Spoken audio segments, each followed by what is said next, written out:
Good evening on World News Tonight. Deadly outbreak. A diarrhea outbreak in the central Indian city of Indore has left dozens hospitalized and some dead. War in Ukraine. More Russian attacks on Ukrainian cities where residential areas in Kharkiv were targeted, causing civilian unrest. Dancing miracle.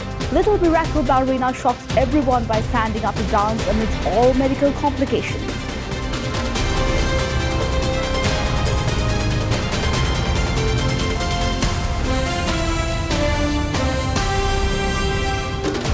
Good evening and thank you for joining us on World News Tonight on other Derana news channel. At least 10 people have died and more than 250 others have been hospitalized in a diarrhea outbreak in the central Indian city of Indore, according to local health officials who say illness was caused by contaminated drinking water.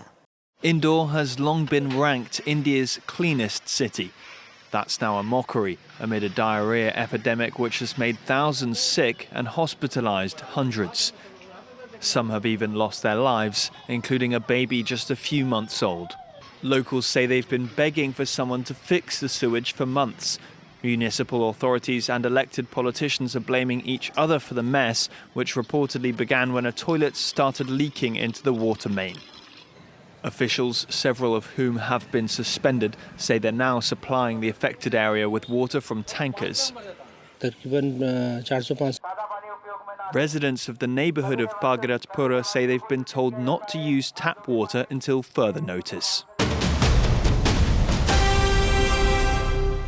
As the war in Ukraine enters the new year, Russian bombardments continue to hit Ukrainian cities, with authorities reporting that residential areas in Kharkiv were targeted amidst Russia's largest battlefield gain since 2022. Rescue workers run to save the wounded from the flames. Moments after new strikes in central Kharkiv. Local authorities say that Russian ballistic missiles struck one of the city's main streets. Residents are taking in the damage. It's gone. The apartment is gone. According to the city's mayor, these bombings wounded dozens and killed a 3-year-old child. These are civilian objects. As you see, this is an old residential area in downtown Kharkiv. People have always lived in these buildings. There are no military objects nearby.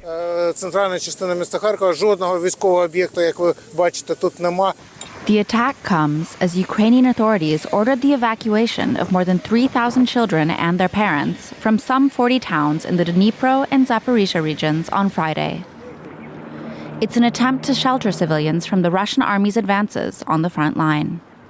In 2025, Moscow gained over 5,600 square kilometers of Ukrainian territory, a greater advance than in 2024 and 2023 combined, according to the Institute for the Study of War. In his New Year's address for 2026, Ukrainian President Volodymyr Zelensky stated that an agreement to end the war was 90% ready. European, American, and Ukrainian leaders are set to meet Saturday to discuss security guarantees that Ukraine hopes to obtain in a peace deal.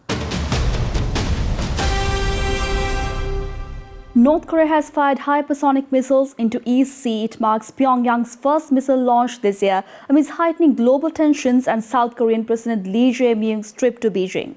North Korea on Sunday fired hypersonic missiles toward the East Sea, with its leader Kim Jong-un personally overseeing the exercise. This was confirmed by South Korea's Joint Chiefs of Staff and North Korea's state-run Korean Central News Agency. South Korea's Joint Chiefs of Staff said multiple missiles fired from near Pyongyang at around 7:50 a.m. Sunday were detected. The projectiles traveled approximately 900 to 950 kilometers before falling into the East Sea between Russia and Japan, with Japan's Ministry of Defense reporting 2 ballistic missiles. The U.S. Indo-Pacific Command also acknowledged the launch, saying it posed no immediate threat to U.S. personal territory or allies, while reaffirming Washington's commitment to defending the homeland and regional partners. Korean Central News Agency on Monday described the event as a hypersonic missile launch training exercise aimed at evaluating the readiness of its hypersonic weapon systems and verifying operational capabilities. Kim Jong-un, who attended the launch, praised the exercise, saying that the readiness and lethality of Pyongyang's strategic offensive capabilities are an effective means of deterrence. The timing of the North's missile launches coincides with South Korean President Lee Jae-myung's departure for China and follows the capture of Venezuelan leader Nicolas Maduro by the U.S. Experts suggest the timing was carefully calculated to reflect Pyongyang's claim that, unlike Venezuela, it possesses nuclear and missile capabilities strong enough to deter potential U.S. intervention.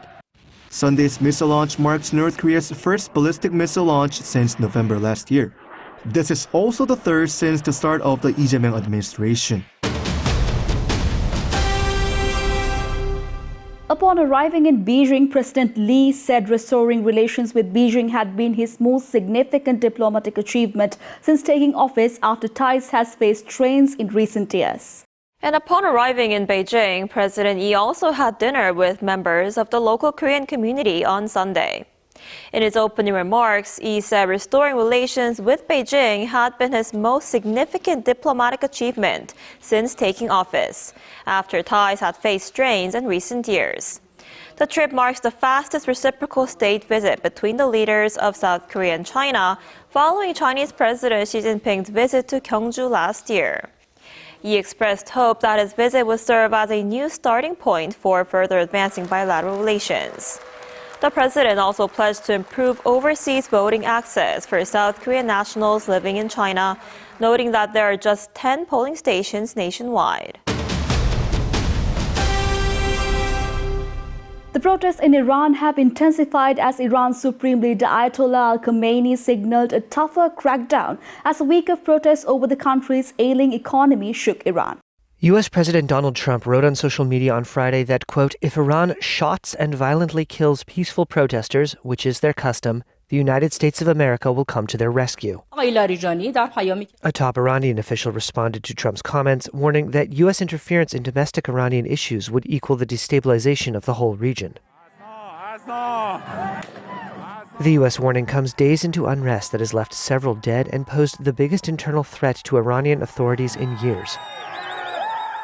Eyewitness video from Thursday showed an overturned car and several fires as protesters chanted outside a police station in Loristan province. This week's protests over soaring inflation have spread across Iran, with deadly confrontations between demonstrators and security forces. The elected president Masoud Pezeshkian has struck a conciliatory tone. On Thursday, he said the government was at fault for the conditions that gave rise to the demonstrations. State-affiliated media and rights groups have reported at least 6 deaths since Wednesday. Iran has seen repeated bouts of major unrest in recent decades, often quelling protests with heavy security measures and mass arrests. But worsening economic problems may leave authorities more vulnerable now. Pezeshkian's government is attempting a program of economic liberalization, but one step, deregulating some currency exchange, has contributed to a sharp decline in the value of Iran's rial on the unofficial market. That has compounded inflation, which has hovered above 36% since March, in an economy battered by Western sanctions. Let's go in for a short commercial break. More world news coming right after this.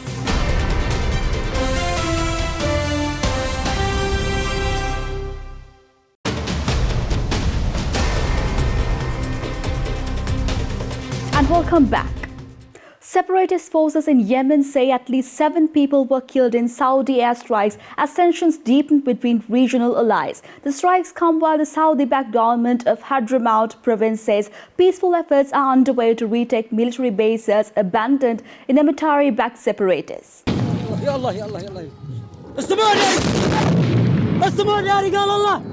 This footage, released by Yemeni separatist media, purports to show the moment Saudi airstrikes hit a separatist camp in southern Yemen. The Southern Transitional Council says Friday's strikes killed multiple people.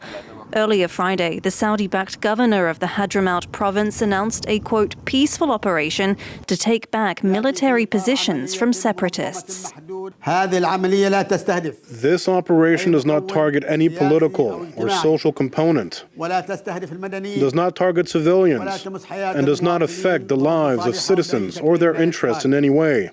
This operation is not a declaration of war nor an attempt at escalation. The STC, which is backed by the United Arab Emirates, seized large swathes of southern Yemen last month from the internationally recognized government backed by Saudi Arabia. Abu Dhabi and Riyadh once formed the backbone of a military coalition aimed at dislodging the Iran-backed Houthi rebels after the militants forced the government from the capital Sana'a in 2014. But after a brutal decade-long civil war, the Houthis remain in place and tensions between the two Gulf powers have reached new highs. Riyadh saw the recent rapid advance by the STC, which wants independence from the north, as a threat. On Tuesday, Saudi Arabia bombed what it said was a weapons shipment from the UAE destined for the separatists. Abu Dhabi denied the presence of arms, but still announced the withdrawal of its remaining troops out of Yemen after pressure from the Saudi coalition.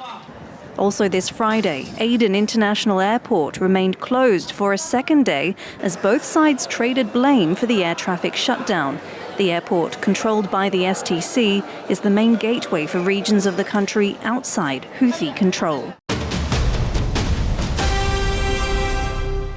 The United States set a ground operation to capture the leader of Venezuela, Nicolas Maduro, and his wife during a raid in Caracas. The Venezuelan leader is now flown to New York, where he will appear before courts. The United States carried out a ground operation in Venezuela on Saturday, resulting in the capture of President Nicolas Maduro and his transport to the U.S. to face federal charges. The operation took place following heightened pressure from Washington after U.S. President Donald Trump declared a renewed war on drugs. According to U.S. officials, Maduro and his wife, Celia Flores, were captured in a middle-of-the-night raid and transported aboard a U.S. warship. They arrived in New York on Saturday evening and are currently being held at the Metropolitan Detention Center. U.S. prosecutors have charged the couple with narco-terrorism conspiracy, alleging involvement in large-scale drug trafficking and cooperation with criminal gangs designated by Washington as terrorist organizations. Maduro has denied all accusations. A spokesperson for the U.S. District Court for the Southern District of New York said both defendants are scheduled to appear in federal court at noon on Monday. U.S. Secretary of State Marco Rubio defended the operation on Sunday, saying congressional authorization was not required. Speaking on ABC News, Rubio described the mission as a law enforcement action rather than a military invasion. Meanwhile, Venezuela's Defense Minister Vladimir Pedrino said a significant portion of Maduro's security team was killed during the raid, though he did not provide casualty figures. He announced that Vice President Delcy Rodriguez has been declared interim president and that the armed forces have been mobilized nationwide to maintain sovereignty. In Syria, the UK and France have carried out a joint strike on a major Islamic State underground weapons cache. Royal Air Force Typhoons and French aircraft launched precision airstrikes targeting a network of tunnels in the mountains of North Palmyra. In Syria, the UK and France have carried out a joint strike on a major Islamic State underground weapons cache. Royal Air Force Typhoons and French aircraft launched precision airstrikes on Saturday night, targeting a network of tunnels in the mountain north of Palmyra. Intelligence confirmed that the facility stored high-grade explosives intended for a jihadist resurgence. Reportedly has around 7,000 fighters remaining in the region. UK Defense Secretary John Healey said the strikes eliminated the threat without civilian casualties, asserting that the coalition will not allow the terror group to rebuild its violent caliphate. Swiss authorities have launched a criminal investigation into the New Year's Eve fire that killed 40 people following the tribute and silent honor shown towards the lost and the victims of fatal bar incident. For a father whose son is missing, it's an agonizing wait for answers. How this catastrophe and all those lives has been ripped off from the livings. The owners of La Constellation Bar now under criminal investigation. Husband and wife Jacques and Jessica Moretti suspected of negligent homicide, negligent bodily harm and causing fire by negligence. The Attorney General announcing the investigation today, as the Swiss Justice Minister also laid flowers at the scene. The question of responsibility is paramount. And for the parents and all for these young people, we must know the truth. In a country known for its comprehensive safety regulations, many have been left stunned. 40 people killed and 119 others injured. The families of 4 victims have been informed. Swiss citizens aged between 16 and 21, their names not yet publicly released. The handful of Aussie tourists in town can feel the sorrow. The popular ski resort town now forever scarred by tragedy. Brand new finding of the Bondi terror attack is flowing in, where the Bondi terror attack suspects allegedly used a rural farm in the New South Wales southern tablelands to practice shooting high-powered guns. Nestled in rugged private bushland in the New South Wales Southern Highlands, this is the suspected training ground for the alleged Bondi terrorists. The exact location kept private for the safety of rattled locals, but it's a little over an hour outside Goulburn. Residents say the normally quiet farmland has been buzzing with police since the terror attack on December 14. Court documents show alleged terrorist Naveed Akram and his father Sajid practising shooting high-powered rifles on the farm 2 months earlier. There's no suggestion the owner of the land is involved in any wrongdoing. The effects of the massacre lingering across the city. Tactical officers who are out in force on New Year's Eve will be at the SCG tomorrow carrying long-arm rifles. We will be having a very strong police presence at the cricket right throughout the series. But the public is being told this isn't in response to a specific threat. I just want people to understand that the police are there to protect them. If they give someone a direction, then please take their direction and do as they ask. Time for a short commercial break now. We'll be right back with more world news.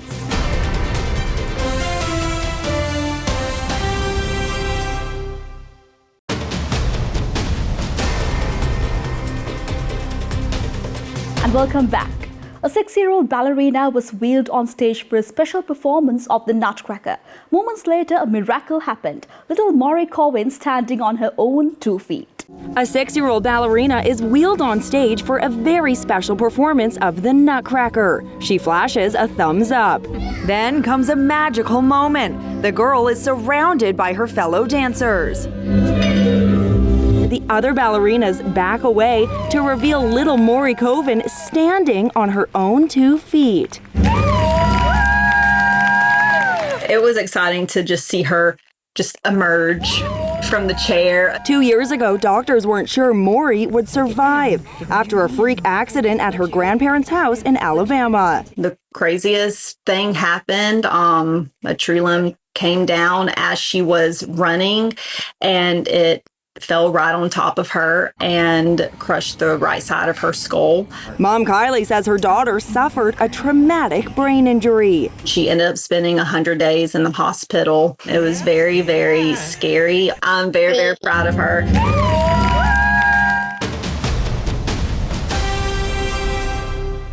Taylor Swift, the pop star, has brought back the light of giving for Christmas, setting a global example of positivity when she tipped a worker at Arrowhead Stadium, home of the Kansas City Chiefs, for working on Christmas Day. Taylor Swift has done it again, surprising this woman with a $600 tip when she left the Chiefs game on Christmas Day at Arrowhead Stadium in Kansas City. That's an entire paycheck for me. Robin Gentry was finishing up her night as a catering attendant when the superstar handed her the cash out of nowhere. I didn't really know what to do at the time. And so I just said, thank you, Merry Christmas, and just kept saying Merry Christmas repeatedly over and over again. And that was just like the icing on the cake. And then I got to come home and tell my kids that I got to meet Taylor Swift and that she handed me money, and they all freaked out. Robin says that the money will go toward rent, but she also made a keepsake, deciding to frame one of the $100 bills handed to her by Taylor. Here it is. I just wanted to be able to remember it. I wanted to be able to hold on to that moment. It was something special for me. And with that, we come to the end of today's edition of World News Tonight. With the hopes of seeing you again, I'm Marsha Fernando, and we leave you tonight with the visuals of the UK welcoming the new year with spectacular fireworks. Also, don't forget to send us your feedback through email at feedback.adncenglish@derana.ok or via WhatsApp at 076-805-7933. Thank you for watching World News Tonight on other Derana News channel. Have a good night.